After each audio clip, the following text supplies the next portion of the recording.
जय हिंद दोस्तों। Welcome back to explore India YouTube channel. तो जो बंदे अग्निवीर आर्मी की तैयारी कर रहे हैं उनके लिए बहुत बड़ी खुशखबरी है। इंडियन आर्मी की तरफ से ऑफिशियल वेबसाइट पर नोटिफिकेशन जारी हो चुका है, जिसके आवेदन 12 मार्च से शुरू हो रहे हैं। जो इसके बारे में मैं आपको पूरे डिटेल में समझाने वाला हूँ। तो चलिए बताता हूँ आपको। तो आपको ऑनलाइन अप्लाई करने के लिए सबसे पहले गूगल या क्रोम पर जाना है। उसमें आपको ज्वाइन इंडियन आर्मी सर्च करना है। सबसे पहले आपको ज्वाइन इंडियन आर्मी की वेबसाइट देखने को मिलेगी।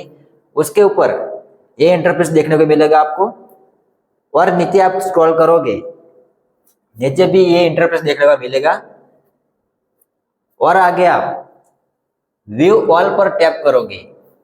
आगे आप व्यू ऑल पर टैप करोगे तो जो नोटिफिकेशन जारी हुआ है वो आपको देखने को मिलेगा।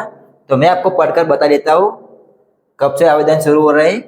तो online application for requirement in Indian army for the requiring year 2025 और 26 open with effect from 12 March 2025 onwards.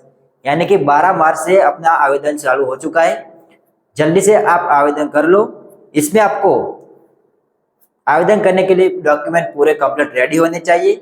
उसमें आपको डॉक्यूमेंट क्या चाहिए अगर आपको पता ना हो तो कमेंट कर देना, जिसके बारे में हम आपको पूरा वीडियो लेके आ जाएंगे। दोस्तों, ये इंफॉर्मेशन आपको अच्छी लगी हो तो वीडियो को लाइक कर देना, और कोई प्रॉब्लम हो तो कमेंट कर देना, जिसके बारे में आपको वीडियो बना के देंगे। तो मिलते हैं नेक्स्ट वीडियो में, तब तक जय हिंद जय भारत।